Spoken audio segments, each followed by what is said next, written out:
Hello students, इस question में पूछा है coefficient of x to the power n in the expansion of 1 plus x upon 1 factorial plus x square upon 2 factorial plus x cube upon 3 factorial and so on till x to the power n upon n factorial whole to the power 2। देखिए इस question में हमें ये given है 1 plus x upon 1 factorial plus x square upon 2 factorial and so on till x to the power n upon n factorial का square. ठीक है, तो इसे मैं लिख सकता हूँ क्या, इसे मैं लिख सकता हूँ 1 plus x upon 1 factorial plus x square upon 2 factorial plus x cube upon 3 factorial and so on. मैं लिख रहा हूँ x to the power n minus 2 upon n minus 2 factorial x to the power n minus 1 upon n minus 1 factorial plus x to the power n upon n factorial.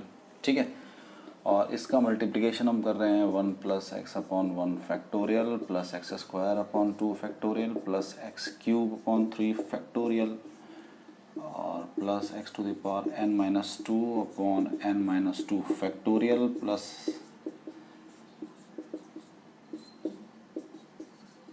ठीक है, मैंने पीछे के terms भी 3 लिख दिए ताकि मैं आपको इसको अच्छे से समझा सकूँ कि क्या क्या रहा है, कंसेप्ट कैसे यूज़ हो सकता है ये। ठीक है, जो हमें गिवन है। अब देखिए मुझे coefficient of x to the power n निकालना है। सबसे पहले मैं इस 1 को अगर इससे मल्टीप्लाई कर देता हूँ, ठीक है ना, तो मुझे x to the power n का कोफिशिएंट मिल रहा है। कितना होगा, 1 अपॉन n फैक्टोरियल। ठीक है, आगे बढ़ते हैं। अगर मैं इसको मल्टीप्लाई करूँ इससे, x को x to the power n minus 1 से, तो मुझे फिर से मिलेगा क्या, coefficient of x to the power n, यानी कि मैं इसे कुछ ऐसे लिख सकता हूँ 1 upon 1 factorial into 1 upon n minus 1 factorial.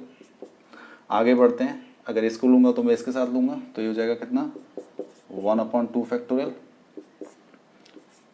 और यहाँ पर n माइनस 2 फैक्टोरियल।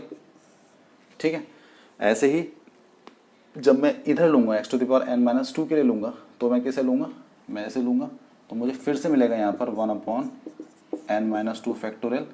ठीक है, और इसको मैंने इसके साथ लिया था तो इंटू 1 अपॉन 2 फैक्टोरियल। आगे बढ़ते हैं, तो इसको जब मैं लूँगा तो मुझे इसके साथ लेना पड़ेगा, तो मुझे मिलेगा 1 upon n minus 1 factorial into 1 upon 1 factorial. और लास्ट में अगर हम बात करें इसकी, तो मुझे इसके साथ करना पड़ेगा इसको मल्टीप्लाई, तो 1 upon n factorial into 1।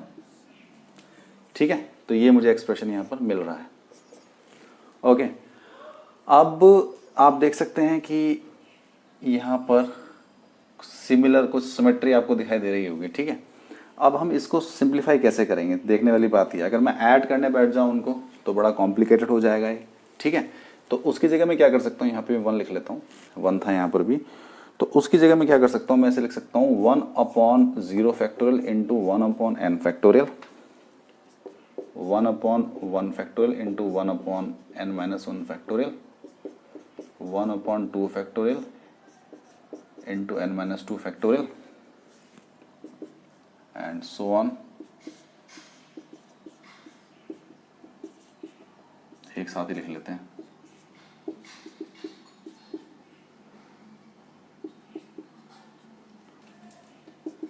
One upon n factorial, 1 upon 0 factorial. ठीक है, अब मैं क्या करता हूँ, 1 ये n फैक्टोरियल से मल्टीप्लाई और डिवाइड कर लेता हूँ उनको, तो हो जाएगा n factorial upon 0 factorial into n factorial, n factorial upon 1 factorial into n minus 1 factorial, n factorial upon 2 factorial upon n minus 2 factorial and so on. अगर मैं लास्ट वाला ही टर्म लिख लेता हूँ डायरेक्ट, अब तो आप समझ चुके हैं मैं क्या कहना चाह रहा हूँ, तो ये हो जाएगा n फैक्टोरियल और 0 फैक्टोरियल। ठीक है, तो बेसिकली ये हमारा जो एक्सप्रेशन है मैं इसको कन्वर्ट कर सकता हूँ इस फॉर्म में, ये है NC0 plus NC1 plus NC2, और ऐसे करते करते मैं लास्ट में लिख सकता हूँ that this is plus NCN, और हमें इसका सम पता है that is equal to two the power n। तो इसका जो फाइनल आंसर होगा वो होगा 2 to the power n upon n factorial. This is the coefficient of x to the power n in this expansion. I hope आपको concept clear हो गया है। अगर आपको ये वीडियो अच्छी लगी है, कंसेप्ट समझ में आया है, देखिए बहुत इंपॉर्टेंट है जेईई मेंस और एडवांस के लिए, तो प्लीज़ मेरी वीडियो को लाइक कीजिए, शेयर कीजिए, कमेंट कीजिए। आपका कोई डाउट है तो प्लीज़ कमेंट बॉक्स में लिख के पूछिए, या डिस्क्रिप्शन में मेल आईडी है उस पर पूछिए। और प्लीज़ मेरे चैनल को सब्सक्राइब कीजिए बेल आइकन दबाकर। Thank you.